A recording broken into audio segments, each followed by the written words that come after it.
నమస్తే. శ్రీమాత్రే నమః. శ్రీ గురుభ్యో నమః. జూన్ 16, 2025 సోమవారం నాటి శ్రీ విశ్వావసు నామ సంవత్సరం ఉత్తరాయణం గ్రీష్మ ఋతువు జ్యేష్ఠమాసం కృష్ణపక్షం. ఈరోజు సూర్యోదయ సమయము తెల్లవారుజామున 5:45 సూర్యాస్తమ సమయం సాయంత్రం 6:48 ఈరోజు తిథి పంచమి మధ్యాహ్నం 3:28 వరకు. తదుపరి షష్ఠి తిథి ప్రవేశము. ఈరోజు నక్షత్రం ధనిష్ట రాత్రి 1:03 వరకు. తదుపరి శతభిష నక్షత్ర ప్రవేశము.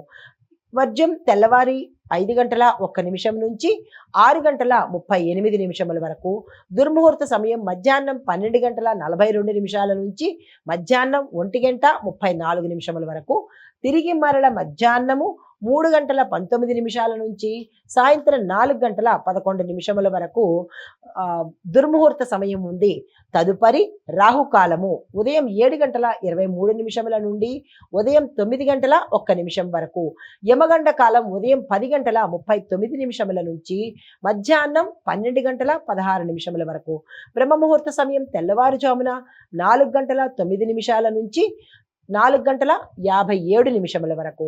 అమృత గడియలు మధ్యాహ్న సమయంలో 2:42 నుంచి సాయంత్రం 4:19 వరకు.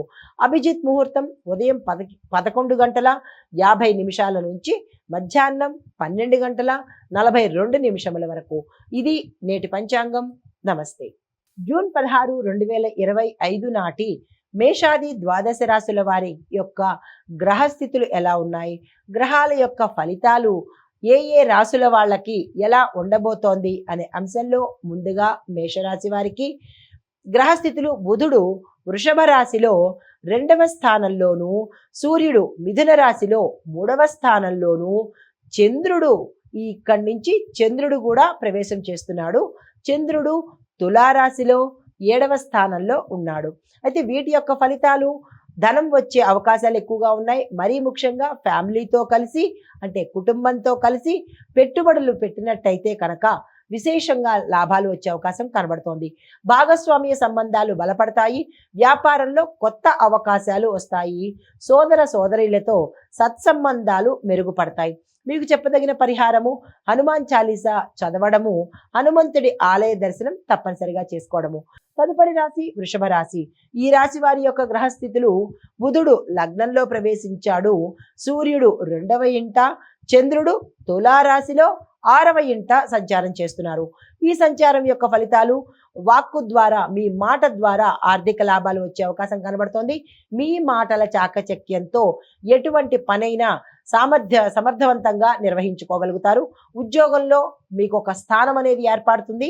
దీంతో పాటు కొంత ఆరోగ్య సమస్యలు కూడా ఎక్కువగా వచ్చే అవకాశం కనబడుతోంది. జాగ్రత్తలు తప్పనిసరిగా తీసుకోండి. మీకు చెప్పదగిన పరిహారము బుధవారం రోజు దాంతోపాటు ఈరోజు ఈ 2 రోజులు గణపతికి ఆలయ దర్శనంతో పాటు స్వామివారికి ఇష్టమైన నైవేద్యాన్ని చేసి పెట్టినట్టయితే కనుక సానుకూలమైన ఫలితాలు పొందుతారు.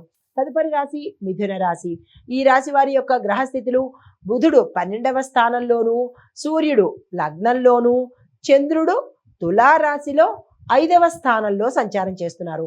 ఈ సంచార ఫలితాలు ధనపరమైన విషయాలలో జాగ్రత్తగా ఉండాలి. మోసపోయేందుకు అవకాశాలు చాలా ఎక్కువగా కనబడుతున్నాయి. సంతానానికి, విద్యార్థులకు శుభవార్తలు వినే అవకాశం గోచరిస్తోంది. ఆ ప్రయత్నాలు చేసుకోండి. కొత్త ఆలోచనలు మీకు అంటే మీ యొక్క క్రియేటివిటీ కానీ, మీ యొక్క థాట్స్ కానీ సక్సెస్ అయ్యే అవకాశం కనబడుతోంది. వాటిని నిర్లక్ష్యం చేసుకోకండి. మీకు చెప్పదగిన పరిహారము హనుమంతుడి ఆలయంలో మీ పేరిట పూజ కానీ, దానం కానీ, లేదా సింధూరంతో చేసినటువంటి స్వామివారికి అభిషేకం కానీ, పూజ కానీ చేయించుకున్నట్టయితే కొంత సానుకూల ఫలితాలు పొందుతారు.